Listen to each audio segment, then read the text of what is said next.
अण्णांना सांगेल बघा की या विधानसभेमध्ये त्यांचा पराभव झाला तर आपण ECG पाहत असतो. ECG त्या ECG मध्ये जोपर्यंत या रेषा अशा खालीमध्ये असतात तर तोपर्यंत लाईफ व्हॅल्यू असते. या रेषा सरळ झाल्या की माणसाचा कार्यक्रम सरळ होतो. म्हणून वाघ एक पाऊल मागं घेतो तो भीतीपोटी नाही. येणाऱ्या काळात नवीन उड्डाण घेण्यासाठी येणाऱ्या पुन्हा 2029 मध्ये आपला वाघ मैदानात असेल.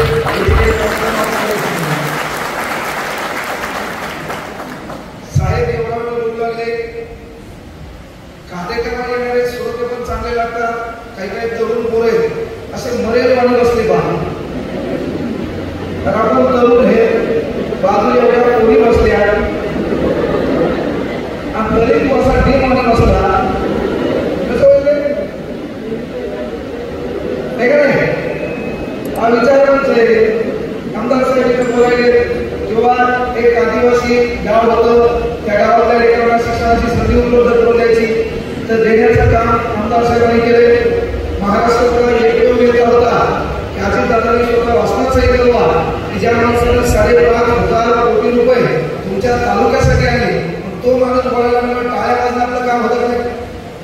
आणखी मरेल कोणी भावनिक गेलं का तुमच्या एकदा जोरदार प्रवास आणण्यासाठी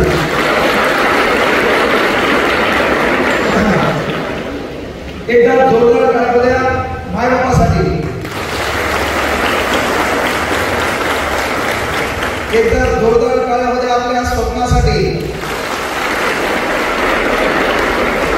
एकदा जोरदार टाळ्या द्या आपल्या मायबापाच्या कष्टासाठी. ज्यांनी हा कार्यक्रम घेतलाय ते आपले लोकप्रिय आमदार माजी सन्माननीय दिलीप अण्णा यांच्यासाठी पुन्हा एकदा जोरदार टाळ्या द्या.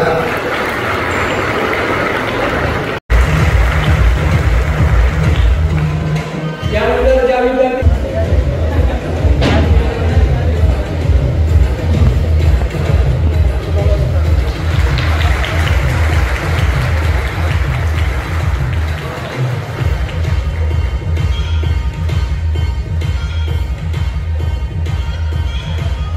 प्राध्यापक जालंधरजी माले सर यांचा सन्मान प्राध्यापक विठ्ठल कांबळे सरांच्या शुभ हस्ते संपन्न होतोय.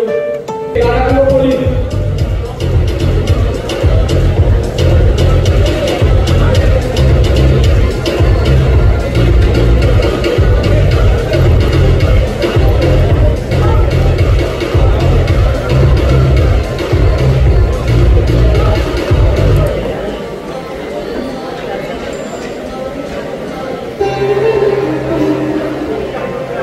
विधानासाठी मंचावरती या.